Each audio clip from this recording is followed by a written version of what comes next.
இஸ்லாமியர்களுக்கும் கிறிஸ்தவர்களுக்கும் ஏதாவதுனா உடனே அவங்களுக்கு மதசார்பின்மை, அவங்களுக்கு சப்போர்ட் பண்ணுறது மதசார்பின்மை. ஆனால் நான் ஏற்றுக்கிட்டு தான் சார் ஹிந்து தமிழ்நாட்டில் தைரியமாக பேசுறதுக்கு வழி இல்லை. நெற்றியில் பொட்டு வச்சுக்கிட்டு போனால் அது என்ன ரத்தமானு கேட்டாங்க. இன்னும் கூட இப்போ சமீப காலகட்டத்தில் கூட இந்து என்றால் விபச்சாரின் மகன் என்ற அர்த்தம் இன்றைக்கி பேசுனாங்களா இல்லையா?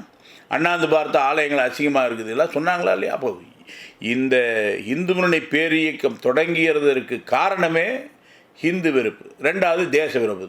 அடைந்தால் திராவிட நாடு, இல்லையேல் சுடுகாடு பேசுனாங்களா இல்லையா? நாட்டை பிளவுபடுத்துறதுக்கு முயற்சி பண்ணாங்களா இல்லையா?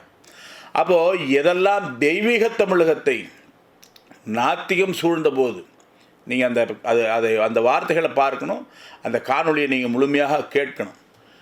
அந்த இடத்துல அந்த நாத்திகம் சூழ்ந்தபோது அதை அறுத்து இந்த தமிழகம் தெய்வீக தமிழகம் என்பதை காண்பிப்பதற்காக வந்த இயக்கம்தான் இந்து முன்னணி. இதே மதிப்பிற்குரிய அண்ணாதுரை அவர்கள், ஐயா அண்ணாதுரை அவர்களை பற்றி நாம் ஒன்றும் கருத்து சொல்லலை, எங்கேயுமே வார்த்தை இல்லை. ராமசாமி நாயக்கர் அவர்களையும் அண்ணாதுரை அவர்களையும் கலைஞர் கருணாநிதி அவர்களையும் நாம் எங்கேயுமே அந்த இடத்துல வார்த்தைகளே சொல்லவே இல்லை.